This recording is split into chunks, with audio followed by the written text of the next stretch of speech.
tudo bem? Vamos aqui falar agora sobre a análise do Casamento às Cegas, o Reencontro, que a gente assistiu ontem.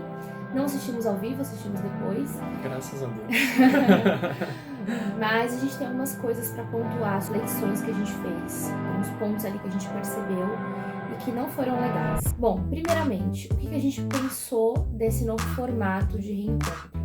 Eles quiseram fazer um negócio meio teatral ali, né? Dá pra perceber desde o começo, que teve aquela encenaçãozinha da Camila, do Kleber, que eles quiseram fazer um negócio meio teatral. Ali a gente já falou, nossa, que bosta. Vergonha alheia.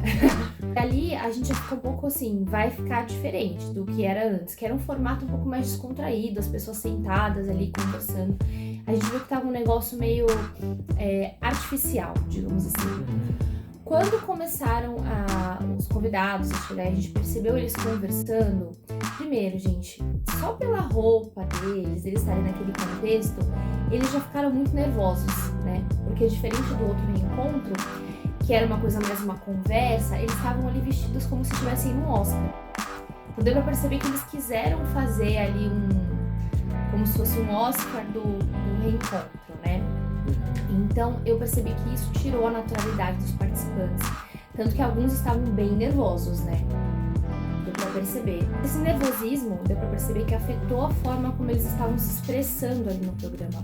Eles estavam contidos, que eles estavam com muito cuidado sobre tudo aquilo que eles falavam.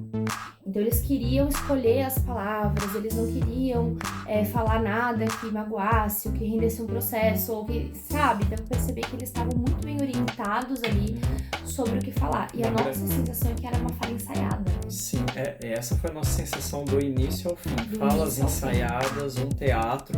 Tava com um ponto ali na orelha, parecia assim que alguém tava direcionando por ser ao vivo, então não dá pra editar. A gente percebeu, nossa, que começo teatral feio, esquisito. Sim. E foi piorando. Por quê? Porque nas falas a gente percebia que não tinha verdade. Né? Não estava condizente o comportamento dos participantes dentro do reality para depois nesse reencontro ao vivo. Por exemplo, tem uma participante que a gente não conseguiu descobrir o nome dela, a gente não lembra, né? Se vocês descobrirem aí qual é o nome, lembrarem, comentem, por favor, a gente não descobriu o nome dela. Não lembra o nome dela. E a gente não olhou de novo o programa. Que aquela participante que estava interessada no Renan, só que o Renan já tinha praticamente escolhido a Agatha. Só que quando ela foi conversar com a Agatha, ela foi muito maldosa, porque ela disse que o Renan tinha falado que ele estava no top 1. E não foi isso que o Renan falou. O Renan falou que ela estava no ranking, que ela estava uma das que estavam, né, como primeiras, mas não que ela era a primeira. E foi uma coisa totalmente pensada que essa participante fez para causar essa confusão na Agatha, para gerar esse ruído de comunicação e fazer a Agatha achar que ela não era a prioridade do Renan. Então, no programa mesmo, ela demonstra que foi intencional essa mentira que ela contou. Sim, aí, ela fala, né? Ela até comenta, a gente não lembra exatamente o que ela comentou, mas ela fala, não, eu fiz isso pra jogar ali. Eu quis jogar foi um sádico, foguinho. foi sádico. Ela foi sádica, ela foi maldosa. E quando chegou na hora do programa, ela falou, ai não, foi um mal entendido. E a Agatha também falou, ai, foi um mal entendido. Ela sabe que não foi um mal entendido. Todo mundo sabe que não foi mal entendido. Tá muito claro que não foi mal entendido, mas ela colocou ali como se fosse, você percebeu que ela tava querendo aliviar a situação, sabe? E a própria participante também, não foi mentirinha, foi um mal entendido. E não, no próprio programa ela fala que ela fez isso de maldade, não de maldade, ela não fala da maldade, mas ela fala que foi mentira, ela fala que foi pra botar um fogo no parquinho ali. Mas o comportamento foi maldoso. Foi um comportamento maldoso, exatamente. A Maria tava bem ensaiada. Nossa, super. Maria... Inclusive o Mena basicamente quase não falou. Quase não falou. Eu não lembro, quase não ter falado nada. Assim. Pouquíssimas palavras também ensaiadas, trêmulas. Que queria agradar. A Maria, você vê que assim, até ela... Parece que passaram pra ela antes, a impressão que a gente teve. Passaram pra ela antes o que seria perguntado. Era sobre a questão da mãe dela. Parece que deram uma prévia ali, um resumo. Olha, vamos perguntar isso, e eles vieram totalmente decoradinhos. Eu acho que isso fez com que o programa perdesse totalmente a naturalidade ali. A primeira impressão que a gente teve do Ítalo foi que, nossa, que legal, um participante que tá sendo autêntico, que falou. Só que depois, no desenrolar ali das situações, deu pra perceber que ele queria palco. Quando a gente foi entendendo que ele realmente, que ele tava ali com a participante e tudo, e que ele tava ali já intencionado em causar, fazer uma lacração ali com relação ao Valmir, a gente percebeu que a intenção dele não era ali, eu vou ser verdadeiro, vou ser autêntico. Era chamar atenção pra ele e fazer as pessoas ficarem do lado dele. E a gente até achou que ele tava sendo muito autêntico. Autêntico, verdadeiro. Tanto que a gente fez uns stories, e depois ela... Não, porque até porque ele foi o contraponto do ensaio, né? Tipo, todo mundo ensaiou ser muito neutro, muito certinho, e ele foi lá, né? Você é mentiroso mesmo, né? Mas depois a gente percebeu que esse comportamento agressivo dele, de xingar e tal, teve ali uma conotação da lacração, né? Eu quero lacrar. Ele já sabia que as pessoas estavam contra o Valmir, que o Valmir ia ser trucidado ali e tal. Era garantido, né? Na verdade, né? Era garantido. Era garantido. Todo mundo escracha o Valmir, todo mundo sabe que é garantido, né, fazer isso. Então assim, pra ele era o palco ali, era o momento. Vão ficar do meu lado, né? O pensamento dele foi, vão ficar do meu lado. Mas, para piorar, o que a gente, né, quer dar de continuidade, eu acho que o problema foi o machismo que ficou envolvido entre o Valmir e toda essa situação.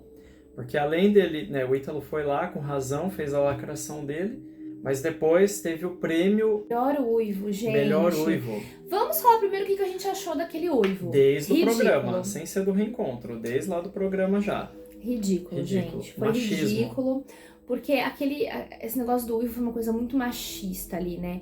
Tanto que eu até falei, sou 100% time Maria. Maria desde o começo falou pro Menandro, não, você não vai uivar, pelo amor de Deus. E eu falei, nossa, claramente eu pensaria como ela. E essas categorias que o programa colocou tiveram uma problemática muito grande na nossa visão.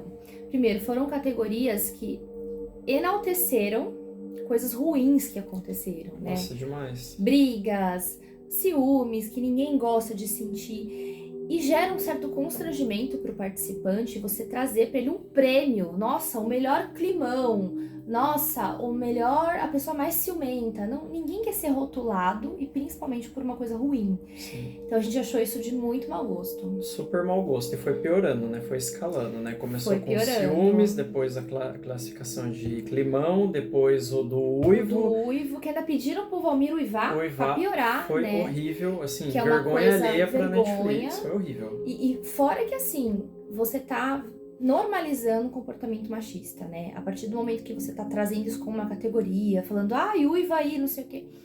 Foi péssimo. Por que a gente fala que é machismo, né? Porque tem a galera que assiste e fala, né? Não tem nada a ver, é uma comunicação deles. Não, vocês estão errados.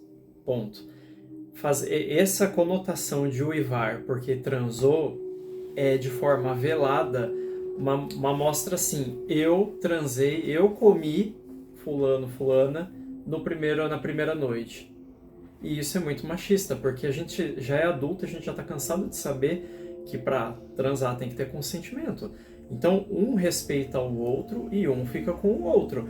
E assim, eu não tenho que mostrar pro grupo que eu tive algo íntimo com uma pessoa que eu tô curtindo, que eu vou me casar. Isso é do casal. Tudo bem, conversar com um amigo e tal, falar, poxa, foi legal, foi especial, foi bacana, nossa, a gente se conectou. Beleza, você tá falando ali sexualmente, mas você não tá expondo a outra pessoa como um objeto. Então, sim, é muito machista. O uivo entra como uma prova social ali da macheza deles, né? Sim. Então isso não foi bacana. Sobre questão da Tamara. A Tamara ficou muito emotiva, ela estava muito sensibilizada, ela teve ali claramente ali uma crise de ansiedade. Só que não foi bacana a forma como o Ítalo chegou interrompendo aquele momento dela e roubando a cena para pedir em casamento a Karen. Lembrando que ele estava com fonezinho no ouvido lá, a gente não sabe. A produção pode ter falado, Pode ter falado para ele interromper, porque na hora a Tamara estava tentando falar. Sim. E uma outra coisa que eu acho que é importante dizer é, a Tamara não conseguiu falar, mas ela tentava. E analisando as expressões dela, né, amor, a gente percebeu que ela estava forçando uma coisa que ela não queria estar forçando. Sim. Então, assim, fica um questionamento, hein? Questionamento no ar, ó. Será que o programa, ele é tão cruel com algumas pessoas ali, alguns participantes, ao ponto deles não terem a liberdade de falar o que eles querem, o que eles pensam, porque tudo é ensaiado? Sim, e outra coisa, aquela questão, tem gente que falou assim, não, porque o Ítalo ajudou a Tamara, ela tava numa situação difícil. Gente, a gente não lida com a ansiedade de ninguém cortando a pessoa e roubando a cena. Ah, mas tava num programa, ok, mas ali não teve um acolhimento, algo do tipo, Tamara, tudo bem, depois a gente conversa, né, dá uma respira, bebe uma água. Não teve essa humanidade. Não. Foi ele chegando, cortando a cena e acabou, e a gente ficou sem saber como que ela ficou depois disso. Depois ela se manifestou nos stories e tudo, mas a gente ficou sem saber o que fizeram, como cuidaram dela ali depois. Não teve nenhuma sensibilidade com relação a isso. E, gente, esses pontos que a gente comentou com vocês são os pontos que a gente percebeu que não foram bacanas. A gente não ficou feliz, assim, com essa mudança que fizeram no reencontro, essa atualização de formato. Mas a gente vai fazer outros vídeos pra vocês também, falando sobre as nuances dos comportamentos, falando sobre a mãe da Maria, falando sobre o comportamento do Valmir e todos os comportamentos dessas nuances. A gente vai fazer uma análise de conflito ali, das brigas. Só que por hoje é isso que a gente queria passar pra vocês. Alguns pontos e saber qual que é a opinião. Se tem algum ponto aí que de repente vocês perceberam e a gente não, ou que não deu tempo da gente falar, qual que é a opinião de vocês sobre o que a gente falou aqui. E vamos conversar e vamos interagir nos comentários. Sim, e fique acompanhando o Casal Raciocinando no Instagram, nas redes sociais, comenta aqui embaixo, curte, manda pros amigos, compartilha. E vamos colocar uma nota, cada vídeo que a gente fizer de análise, a gente coloca uma nota de 0 a 100. A gente vai fazer uma elaboração da nota e vamos fazer no comentário fixado nosso do Casal Raciocinando sobre esse evento do reencontro do Casamento às Cegas 3. Um beijo. Beijo. E nos vemos no próximo vídeo.